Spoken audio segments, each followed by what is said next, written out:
Now, the first thing you want to make sure to do is give this all time to cool down. Right now, the exhaust line is still pretty warm, but I wanted to show you what this looks like before we jump into it.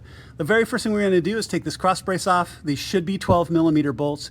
You can do this really easily. So 1, 2, 3, 4, 5, 6, 7, 8. We'll go ahead and take those off, and then I'm going to walk you through the rest of the process. So a couple of things to talk about when you do this install. Now, you can take these braces off, this big bracing plate here. You can see these large 16mm bolts and then the big arms that go out underneath. Now, you can do that, but really honestly, there's an easier way to do it. Now, this exhaust is already cut and has these slip sleeves right here, but there is a dotted line dimple that goes around the exhaust pipe right here where it's already been pre-cut. So we only have to make a couple of cuts today where normally we would make 4.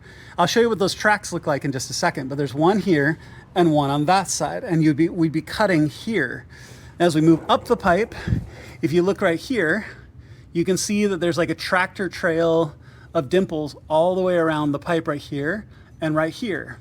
Now, even if you look at the BMW TIS, if they were going to take down, like if you're at the dealership and they were going to take down your mid pipe, they actually would cut it right here along these dimples.